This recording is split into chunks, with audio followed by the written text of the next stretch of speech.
Yeah, let's go Ev. G'day folks, Turbo here, and we've had a decent length of time to play Battlefield 4 now, or aka Rooftop Camp Simulator 2000, and so in this time we've had a reasonably good idea of how the game plays and what to expect.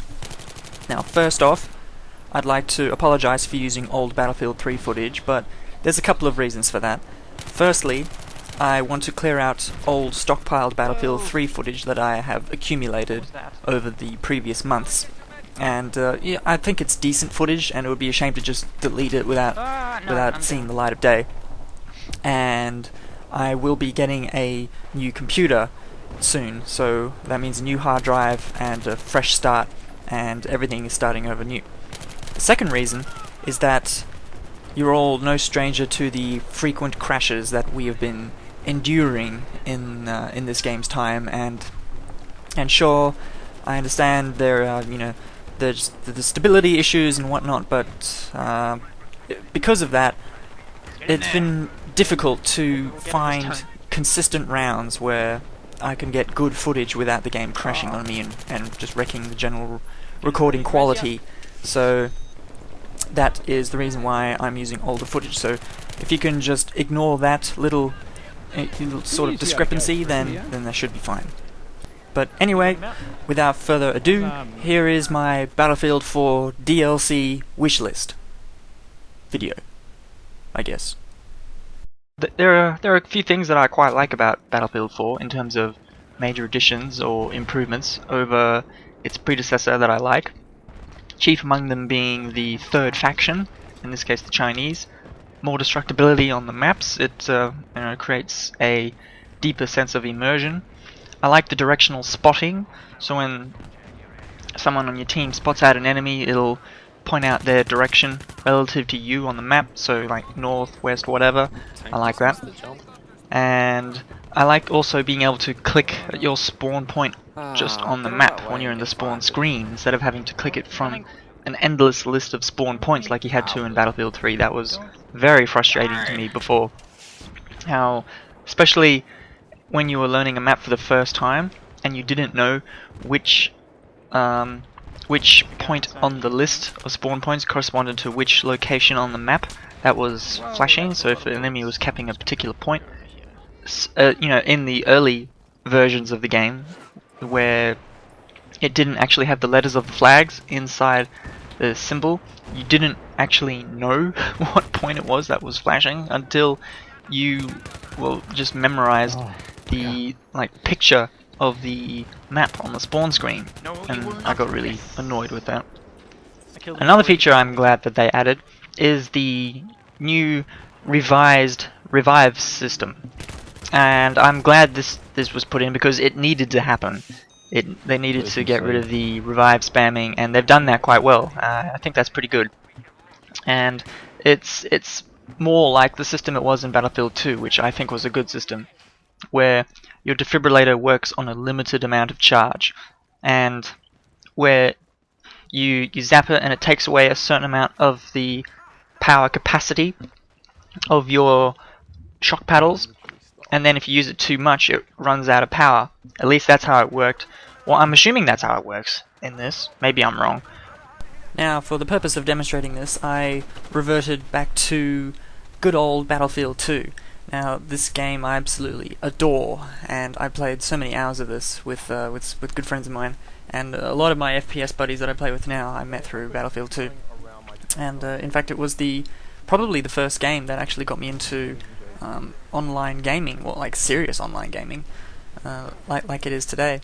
And I really wanted to be able to play on populated servers, but tragically all the Australian servers are dead, so you'll just have to settle for some single player footage with Python. But that's how it worked in Battlefield 2, where you can see here, when you run up to revive someone, you zap them, and then a part of that charge bar disappears, but it regenerates like the sprint bar does. So it is limited, but it regenerates. So you can't just revive everyone on the team at once. You can only revive maybe, I think it's 4 people, 3 or 4 in one amount of charge before you have to wait for it to regenerate and then use it again. And if I'm not mistaken, that was also tied into your health pack, where if you used your defibrillator once, it would take away about a quarter of the charge, and it also meant that was one less med pack you could throw down.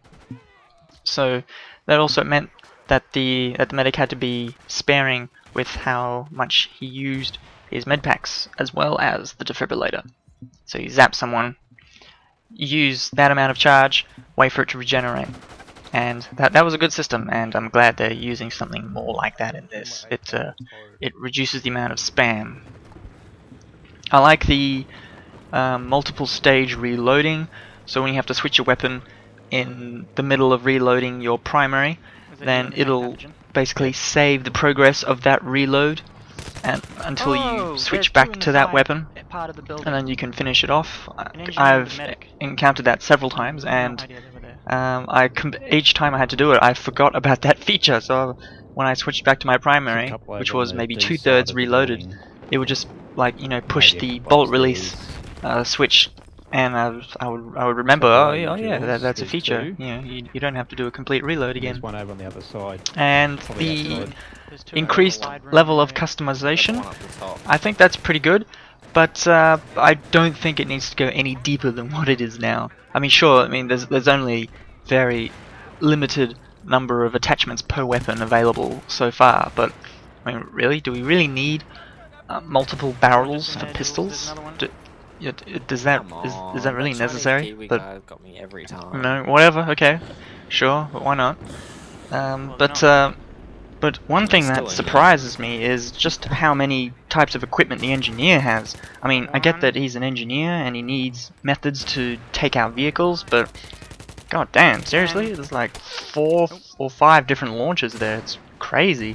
And even some little, like, anti-vehicle claymore style weapon. That's pretty much just, you know, basically every explosive weapon under the sun. The only thing that isn't there is, like, IEDs, but come on, this isn't Guerrilla Warfare 2. Speaking of weapons, I'm sure there'll be plenty of occasions in this game's lifespan where they will be able to add new weapons, either through battle packs or expansions, just like with Battlefield 3, where they introduced 2 sets of 10 weapons in back-to-Karkand and close quarters, for a total of 20 new weapons across all the primary weapon categories. So that's definitely a way they could do that in this.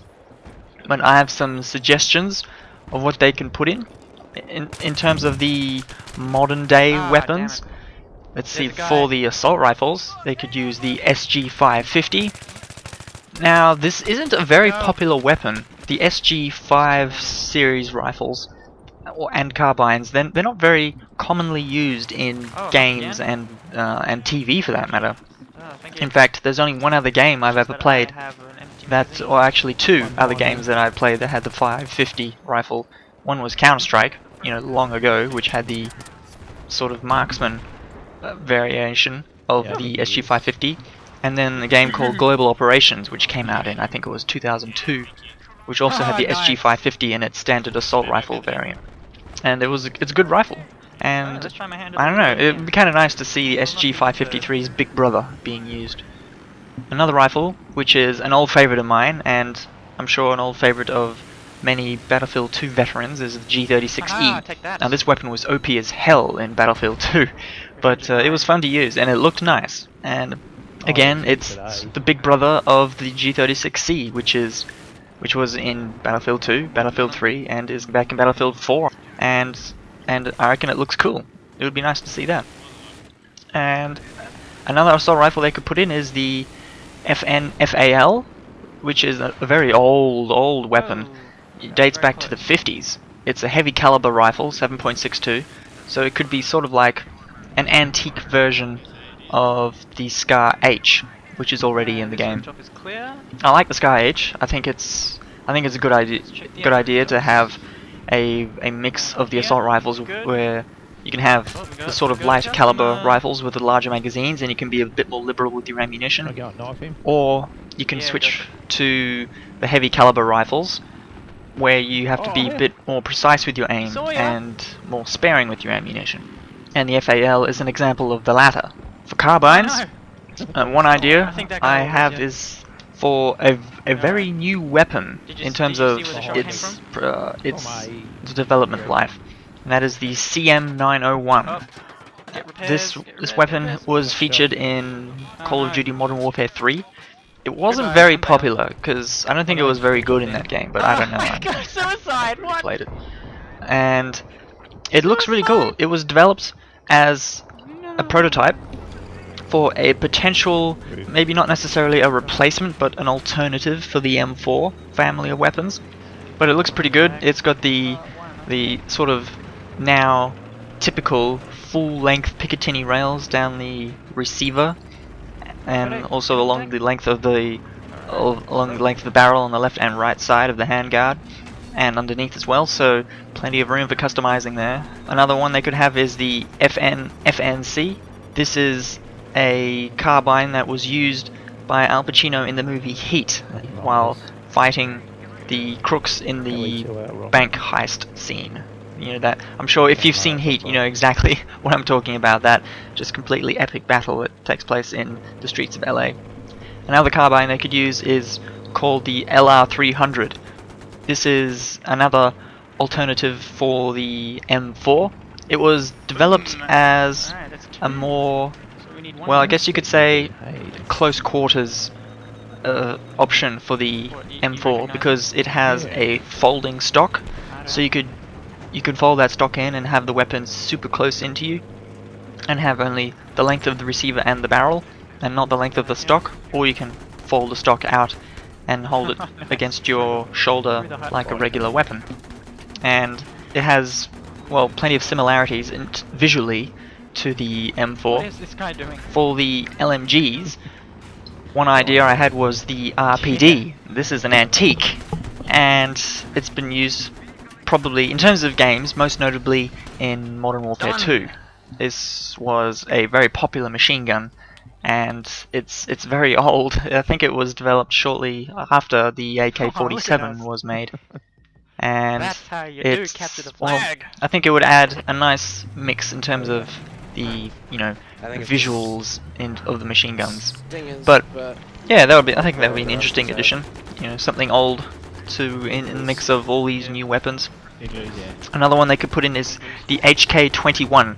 This is a machine gun made by H&K, very famous weapons manufacturer. I'm sure I don't have to tell you that. And this is an interesting machine gun because it exists in a few different variants. It can be chambered in both the 5.56mm round or the 7.62mm round. So it can basically serve two purposes there. Now, depending on which feed mechanism this weapon uses, it has a different designation. So for example, the belt-fed version here is called the HK-21, and the box magazine fed version here is called the HK-11. There's also the 5.56mm version, which have their own designations, which I believe are the HK-23 and HK-13, again depending on whether you're using the belt feed or the magazine. Now for the DMRs, I couldn't really think of many things for this because I don't know a lot of different marksman rifles that have already been used in one form or another in Battlefield 3 or in Battlefield 4. And also I don't really follow those types of rifles very much, but one suggestion I would have is called the SL8. This is the civilian variant of the G36 family. So where the G36 is used for the military, the SL8 is used for civilian purposes. And the SL8-6 is this particular variant of that family of weapons. And that is the marksman variation of that rifle. And it's got a very interesting look to it, there's no doubt there. I don't think there's any other weapon out there that looks quite like it. And I reckon it looks pretty cool. It fits in with the modern day sort of theme of the weapons in the game. For the bolt-action sniper rifles, one they could use is an old classic that's been in Battlefield 2 and Bad Company 2, it was very popular in that game. It was the M24. Old Faithful. I used to love using the M24 when I was playing Bad Company 2. I didn't play a lot of Bad Company 2. I've only got 100 or so hours of that game under my belt. But I enjoyed using the M24 in that because the sniping was actually, a challenge. And, there was just something about looking down the scope and when you fire on a target and you see the vapor trail following the bullet, that was always cool. I'd love that little touch. Another bolt action rifle they could use is something called the MB05D.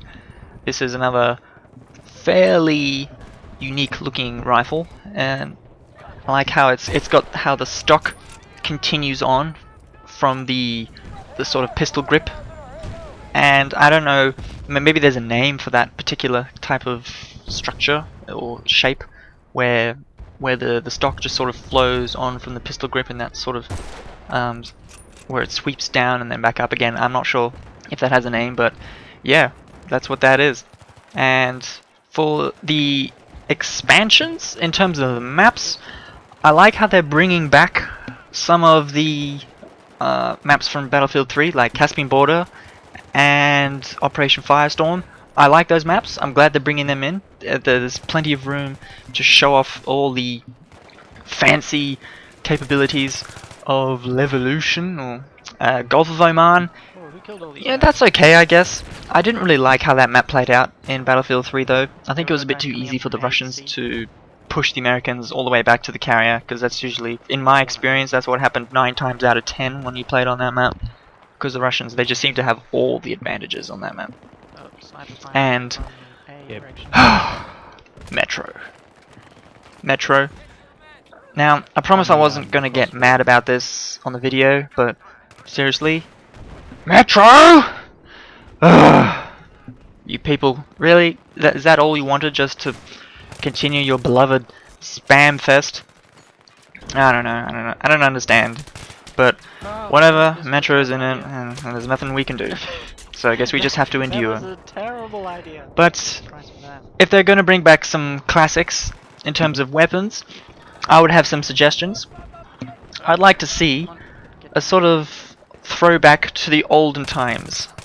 I would like to see some weapons that bring back from, let's say, World War II, just like they did in Bad Company 2.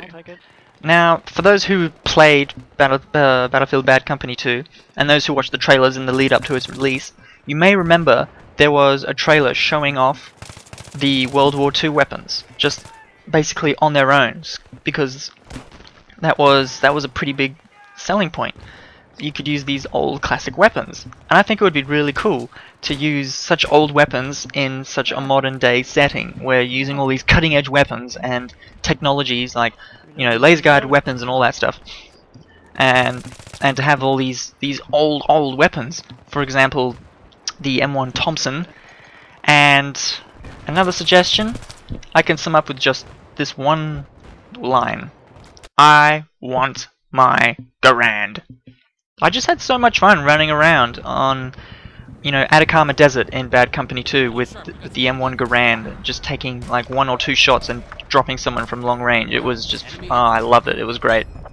And sure, the weapon has its limitations, chief among them being, an 8-round clip. But, you aim your shots and you keep your distance, and this weapon would take care of you. And when I was playing Bad Company 2 recently to collect some of this footage to show you, you can see there's some times where I get caught short in close range, but if you're quick enough to aim to your target, and you're quick enough on the trigger, then you can drop your target reasonably quickly before they can finish you off. But sometimes that didn't work out, but more often than not actually it did, because if you put enough shots into their chest or their head quickly enough, then they would drop before they could put enough shots into you. But even if they don't choose to put in the Thompson or the Garand, there's still a whole wealth of good World War II weapons they could put in, like the K98, the Lee Enfield, the MG42, so many good weapons. Also, another theme of weapons I'd like to see come back is maybe the standard assault rifles from Battlefield 2, i.e. the M16A2. Now, I know this may seem kind of useless, when you already have the M16A4, but bear with me here. I'd also like to see the AK-47 and the AK-101. Now the M16, AK-47 and AK-101 were used by the US, Chinese and MEC respectively, and these could quite easily be distributed among the US, Chinese and Russians in this game. Maybe they could be available each to only those factions that that weapon belongs to. So like the M16 could be available only to the US, the AK-47 could be available only to the Chinese, and the AK-101 could be available only to the Russians, maybe. Or they could just be available to everyone, but the chief thing about them, in terms of their feature, is that you can only use them stock standard, just like in Battlefield 2. No attached sights, just iron sights all the way. And no grenade launchers, no frills, no extra little doodads added, just the bare necessities, just the weapon itself. And I think that'll be kind of cool, you know? It's sort of like an ode to the, you know, to the way that the weapons used to be, back in the day. Before we had telescopic sights to rely on, before we had all this extra stuff, you know, before we had all the you know, the trappings of conveniences that we have now. It would be kind of nice to sort of go back to the olden times and, you know, just try it out. And I think people might like it. I'd like it at least. I'd use the hell out of the M16, no, A2, no doubt. I love that thing. In fact, I would have used the M16A3 almost exclusively in Battlefield 3 if it wasn't so OP. But you know, as soon as I found out how strong it was, I stopped using it because I thought it was a bit silly. It wasn't much fun. So those are some of the things I'd like to see, and I don't know, that may be a fairly comprehensive list. It may not be. I think I covered pretty much everything I wanted to, but I don't know, maybe if they add any new maps from older Battlefield games, I'd like to see, I don't know, Damavan Peak was kind of cool, and because I like that, because that was sort of 2 maps in one, depending on whether you were playing Conquest or Rush. I mean, that was cool. I thought they would have added that, and I thought people would have voted for that map to put in Battlefield 4. I'm surprised it didn't make the cut, but you know, Metro made it. Oh, so yeah, again, I don't get it. And another map I thought would have looked pretty good in Battlefield 4 is No Shah Canals, because you got, you know, you got the ocean, you got the docks, and then you got the inland area with the air base, and you know, the hills and the canals that run through. And I thought that looked really nice, even when playing it in Battlefield 3. I thought it looked amazing, and I think it would look amazing if they put it in Battlefield 4. I think that would transfer over really well. If they will add any more maps from Battlefield 2, which I highly doubt they will, but I would suggest they put in maybe Dragon Valley. That was one of my favorite maps in Battlefield 2. Or Daching Oil Fields. That was another old favorite of mine. I like the whole dark, dirty and murky feel of that map when you would go through this sort of oil stained mud, and you fly your jet through the plumes of smoke of like the power stations and of the smokestacks. That was kind of cool. I like the feel of that map, and it was big as well, and it had, I believe it was 7 flags you could capture, just like a lot of the maps in Battlefield 3 have. So that would transfer over quite well. And yeah, that's pretty much all I have to say about that in terms of what I'd like to see put in the game. So if there's anything you'd like to see, if there's anything you think I missed out, let me know. Share your ideas, and we'll see where this goes. I will do a playthrough of the campaign as well, and I will do every single mission. I will post that, and you can look forward to that in the future. And I'll catch you guys later. Take care. Blew someone up.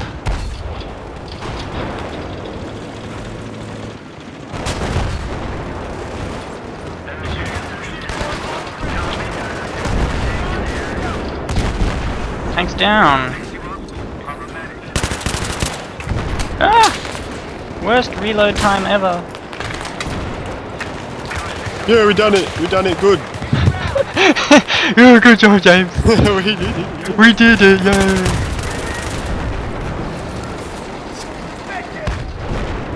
Yes! America!